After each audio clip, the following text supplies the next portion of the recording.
every smile a memory of every place I've been. Redheads, blondes, and cool brunettes, loved every girl I found.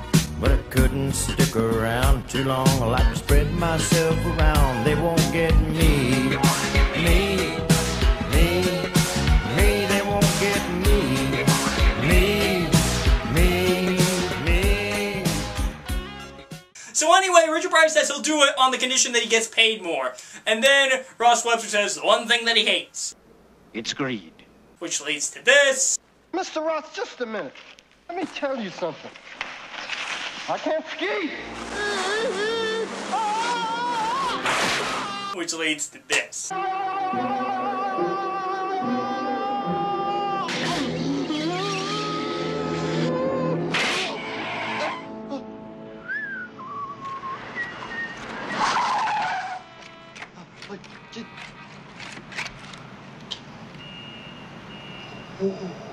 Alright, so he's scanning kryptonite, and it turns out that a small percentage of kryptonite is an unknown element. Richard Pryor's smoking at the time, looks at his pack of cigarettes and sees tar as an ingredient in cigarettes and goes, "Hey, I'll put tar in there, he ain't gonna smoke it, whoa, what am I gonna do?" Oh. So of course he gets the kryptonite and they're gonna go give it to Superman.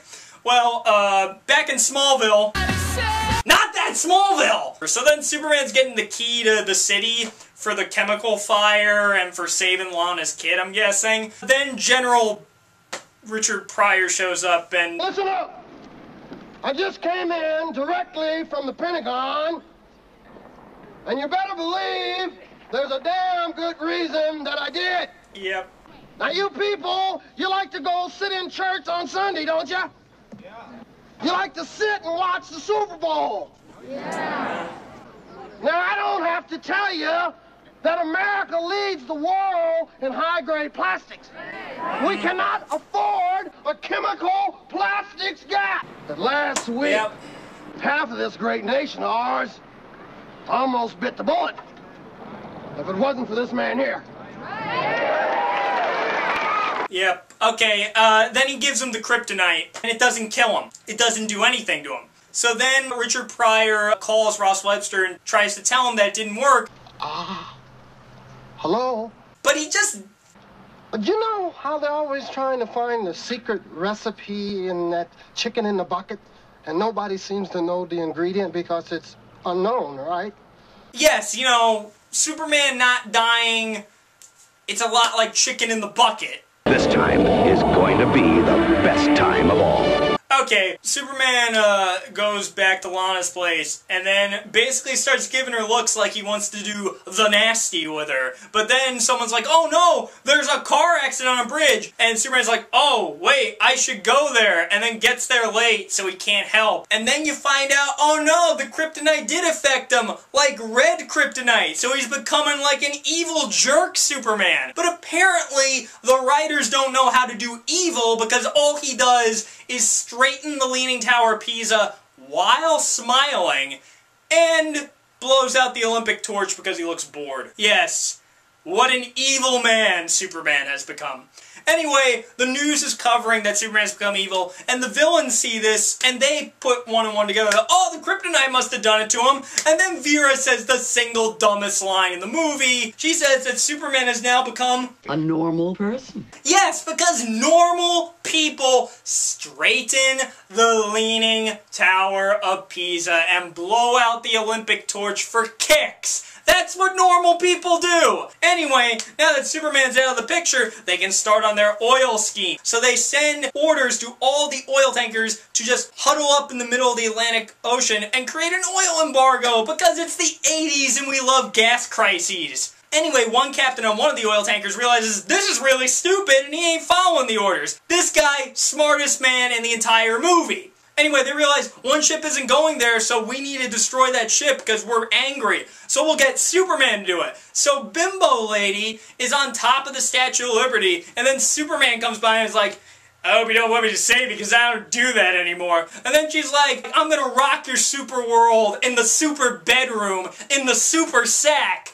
once you destroy this oil tanker for me. So Superman goes to destroy the oil tanker, and then he comes back to the mountain ski lodge resort thing building, and proceeds to have super sex with her. This time is going to be the best time of all. So, anyway, Richard Pryor is a little upset because all the bad guys get what they want and he wants what he wants. And what does he want? He wants a computer that can do anything. Why? Because the movie needs a third act. That's why. So anyway, Ross Webster's like, Well, what will it do?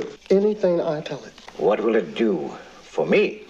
For you, it'll do anything you tell me to tell it to do for you.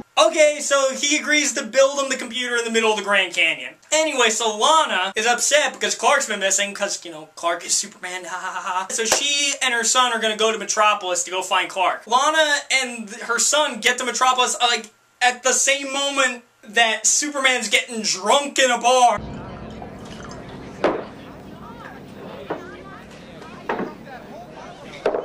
Honestly, that's how I feel about Man of Steel coming out, so... Anyway, so Superman's in a drunken stupor and, like, yelling at everybody, and then he flies off, and this is hilarious. Lana's kid is like, Superman, you're just in a slump. yeah, you know, you were 0 for your last 12, but you'll get a base knock in the next game. You'll get it, Superman. You're just in a slump. What is this kid talking about? God. Anyway, so Superman lands in a junkyard, screams, and then best scene in the whole movie. I really can't knock the scene. It's really good. Superman gets up, and Clark Kent walks out of him, and then Clark Kent and Superman fight in the junkyard. And it's a good scene because you don't know if it's actually happening, if it's literally happening, or is it happening in his mind. It's really well done. But then Clark Kent erupts out, chokes Superman to death, and then Clark Kent stands up and yeah, and he rips the shirt off and he's Superman and he's flying around and he's fixing the oil tanker and he's saving the day and it's like, yeah, Superman, he's so awesome! And then he goes to the bad guy's place, the mountain ski top lodge, whatever. He goes in there and then there's a video message from the evil guy's sister and... So you've finally shown your true colors. Finally, you've shown your Wait, did they know he was gonna turn good? Wait a minute, how did they know he turned good? Were they there at the junkyard? How does anyone know he's... Wait, what?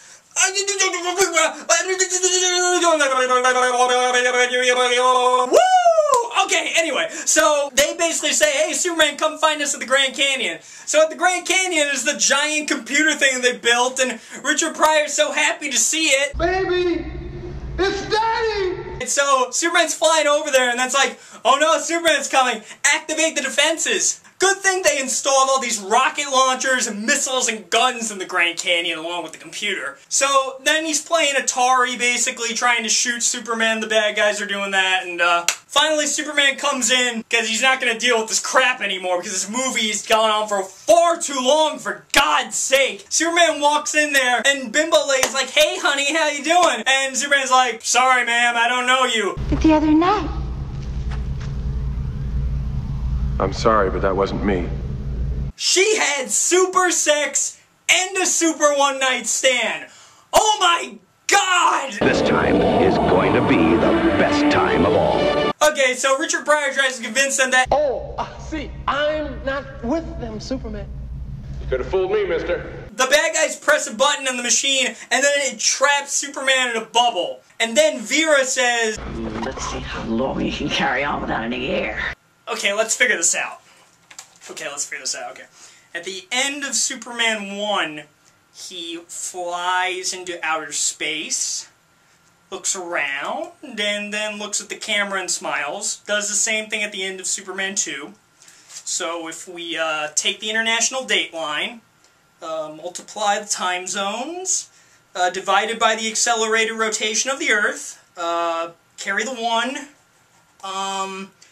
allow for the vertical equinox on the Tropic of Cancer, and that equals that he is a fucking alien and doesn't need air to fucking breathe, so how is this affecting him? How is he not breathing? It makes no sense, it makes no sense, it makes no sense! Anyway, so he finally gets out of the bubble. Man, he couldn't breathe in there. How could he not breathe? He gets out of the bubble, and then all of a sudden, they press another button, and then he starts getting hit with kryptonite. How? I thought kryptonite was made of like an unknown element, so you can't synthetically make it. But remember, this computer can do anything, so it's shooting him with kryptonite. Anyway, so Richard Pryor's like, oh no, it's gonna kill him, and Ross Webber's like, You're going to go down in history as the man who killed Superman. and then Richard Pryor's like, no, I don't want to do it, I don't want to do it. So then Richard Pryor finally does something great and smart. He shuts and unplugs the computer off so it can't run.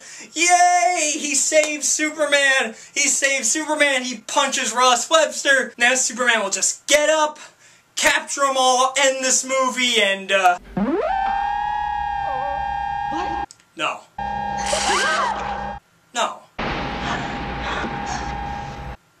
No. No. It's feeding itself. It wants to live. It wants to live. No.